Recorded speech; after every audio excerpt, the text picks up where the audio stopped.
Saudara Direktur Lokataru Foundation, Del Pedro Marhain dan juga 3 terdakwa lain hadapi sidang dakwaan kasus dugaan penghasutan demo di Pengadilan Negeri Jakarta Pusat.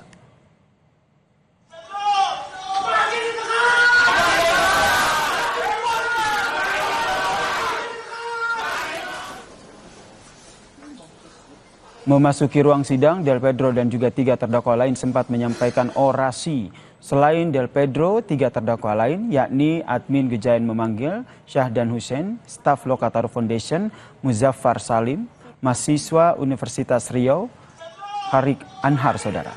Ketiganya didakwa terkait dengan dugaan penghasutan aksi unjuk rasa Agustus 2025 yang menyatakan akan terus memperjuangkan hak rakyat sekaligus meskipun diasingkan.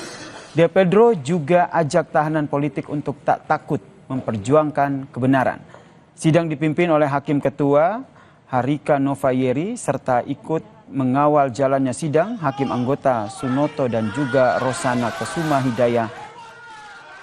Selain Del Pedro dan juga 3 terdakwa lain, mahasiswa Universitas Riau Harik Anhar juga menjalani sidang yang bersama atas dakwaan dugaan penghasutan yang menimbulkan kericuhan dalam aksi unjuk rasa Agustus lalu.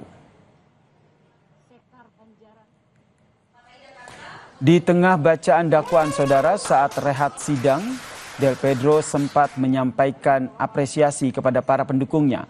Del Pedro juga memberikan semangat serta dorongan moral kepada para orang tua yang anaknya kini sedang menjalani kasus serupa di lokasi lain.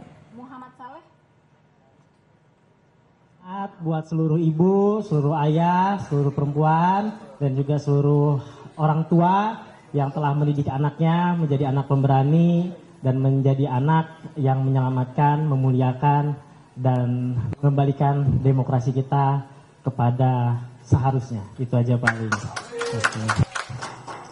Kita perbarui informasi jalannya sidang dakwaan kasus dugaan penghasutan yang berujung ricuh yang menyeret Del Pedro CS. Kita tanyakan kepada jurnalis Kompas TV, Fedriska Ananda dan juga juru kamera Bimo Wicaksana. Selamat petang, Fedriska. Apakah sidang masih berlangsung dan apa yang menjadi isi dakwaan dari jaksa penuntut umum?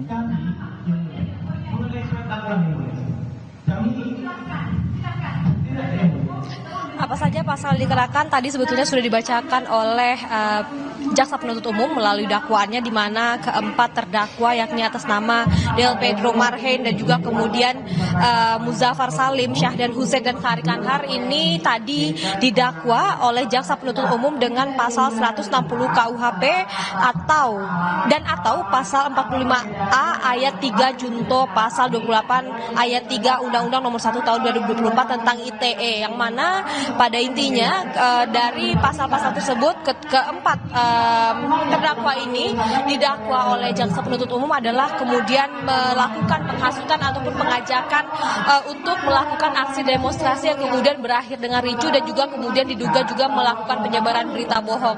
Sehingga memang tadi kalau misalkan untuk agenda pada pada sore hari ini lebih kepada membacakan dakwaan yang dibacakan oleh jaksa penuntut umum, sehingga memang kesempatan untuk berbicara terhadap terdakwa ini tidak terlalu banyak. Meskipun tadi setelah kemudian dakwaan sudah dibacakan, dari keempat terdakwa ini akan melakukan eksepsi ataupun tangkisan ataupun nota keberatan atas dakwaan yang dibacakan oleh jaksa penuntut umum. Yasir. Baik, terima kasih jurnalis Kompas TV, Fedriska Ananda atas informasinya terkait dengan jalannya sidang yang menyeret Del Pedro CS di Pengadilan Negeri Jakarta Pusat. Usai jeda, saudara, kami hadirkan informasi terkait dengan apa yang didapat dari gelar perkara khusus terkait dengan kasus laporan dugaan ijazah palsu Presiden ke-7 Joko Widodo yang